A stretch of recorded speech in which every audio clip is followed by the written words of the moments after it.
എന്റെ പേര് സൽമാൻ ഫാൻസി. ഞാൻ ആർബിയിൽ പഠിക്കുന്നു. ഞാൻ പത്തിരിപ്പാലാണ് സ്ഥലത്ത് താമസിക്കുന്നത്. ഞാനിപ്പോൾ എൻ്റെ ഉപ്പാന്റെ വീട്ടിലാണ്. എൻ്റെ ഉപ്പാന്റെ വീട്ടിൽ ഞാൻ നിന്ന് എഴുതിയത് 4 കവിതയുണ്ട്. ആ കവിതയുടെ ഒരു പാട്ടാണ് നിമിഷം ഇത് ഞാൻ നിങ്ങൾക്കായി ചെവി മുഴുകിക്കുന്നു. മദ്യത്തിൽ പുകയിൽ മുഴുകുന്ന മനുഷ്യൻ, ജീവിതകാലം നരകിക്കുന്ന മനുഷ്യൻ, മദ്യപാനം മനുഷ്യരെ വഴിതെറ്റിക്കുന്നു, പുകവലി ഹൃദയത്തിനെ വേദനിപ്പിക്കുന്നു. ജീവിതത്തിൽ ഹാനികരമാക്കിയ സാധനങ്ങൾ മനുഷ്യർ പിന്നെയും പിന്തുടരുന്നു. ചീത്ത സ്വഭാവങ്ങളിലൂടെ മനുഷ്യൻ സഞ്ചരിക്കുന്നു.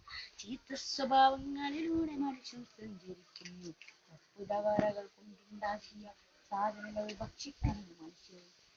ഹയ്യയിൽ തിരുകുന്ന ചീത്ത സാധനങ്ങൾ മനുഷ്യൻ ഭക്ഷിക്കുന്നു. വായയിൽ തിരുകുന്ന ചീത്ത സാധനങ്ങൾ മനുഷ്യൻ ഭക്ഷിക്കുന്നു. ബക്കറ്റോടെ തിന്നുന്ന മാംസാരീതികൾ തിന്നുന്നു മനുഷ്യൻ. ഇവയെല്ലാം മനുഷ്യ അസുഖങ്ങളിലൂടെ സഞ്ചരിക്കുന്നു. മനുഷ്യരെ നിങ്ങൾ നല്ല വഴിയിലൂടെ സഞ്ചരിക്കണം. മനുഷ്യരെ നിങ്ങൾ വിഷം തിന്നരുത്. മനുഷ്യരെ നിങ്ങൾ